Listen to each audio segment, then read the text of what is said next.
This is one of those stories that just sounds impossible. It's about how a couple of guys who ran a bicycle shop in Ohio literally changed the world. We're going to dive into the incredible journey of the Wright brothers and their absolute obsession with being the first in flight. At its heart, this whole story is about defying what everyone else tells you is impossible. I mean, for centuries, the idea of people flying was just a myth, a fantasy. The common wisdom was simple. We belong on the ground.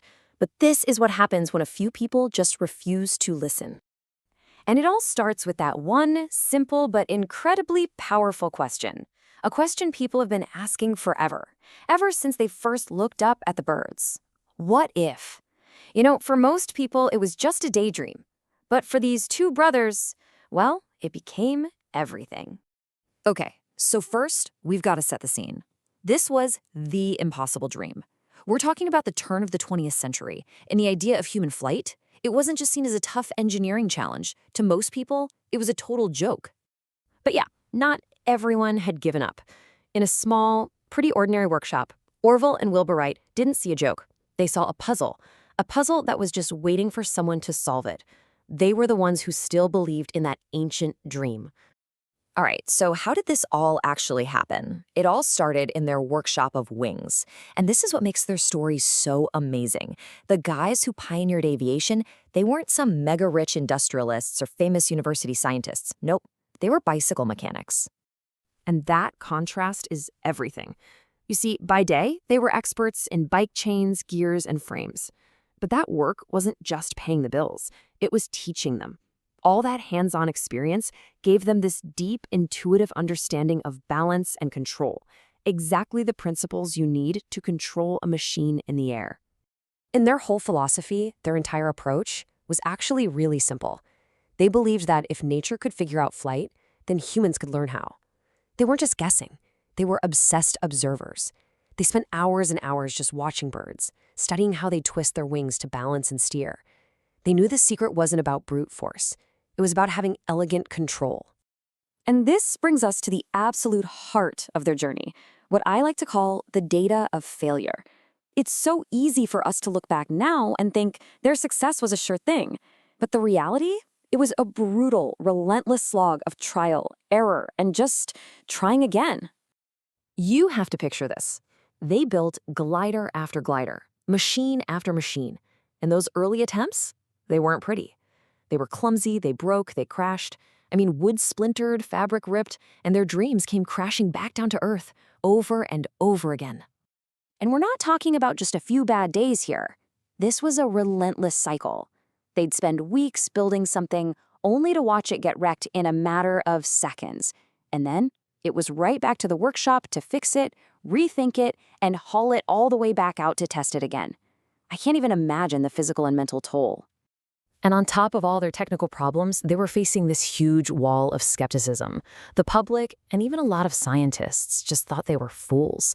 They were constantly being told, humans can't fly. You're wasting your time. But here's the absolute game changer. This is what made them different. Where everybody else saw failure, the Wrights saw information.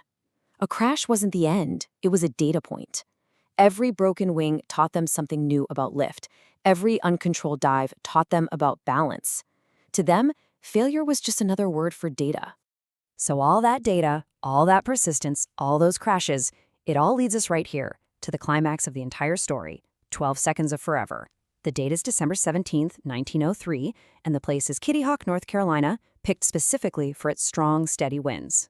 So let's just put ourselves there for a second, right? It's a freezing, windy morning out on the sand dunes. Their machine, the Wright Flyer, is sitting on a wooden rail. Orville is lying down at the controls. Their little four-cylinder engine sputters and catches, and then, for the first time in all of human history, a powered, heavier-than-air machine actually lifts off the ground, all on its own. Now, think about the scale of this. The entire flight, the whole thing, lasted just 12 seconds.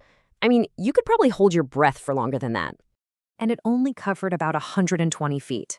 That's actually shorter than the wingspan of a modern jumbo jet. It was just a tiny, bumpy little hop. But in those 12 seconds, and across those 120 feet, absolutely everything changed. It wasn't about how long or how far. It was about the proof. Humanity was no longer stuck on the ground. The impossible had just happened. So after you achieve the impossible, what's next? You'd expect parades, right? Global headlines? But the story of their legacy, well, it takes a really surprising turn. The world's reaction was basically nothing. Just silence. What they had done was so far beyond what people thought was possible that most newspapers didn't even report it. Or if they did, they buried it as some kind of unconfirmed rumor. They did the impossible and almost nobody even noticed. But a breakthrough like that doesn't need applause to be true. They just kept working, kept flying, kept making it better.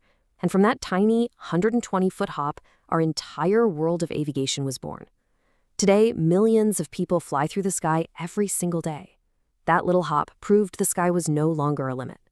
And that really gets us to the core of it all. The Wright brothers' greatest invention? It wasn't really the Wright Flyer. It was the system of control. They were the first to really understand and solve the problem of three-axis control. That's pitch, roll, and yaw. That's what lets a pilot actually steer a plane through the air. In the end, they didn't just build a machine. They taught humanity how to fly.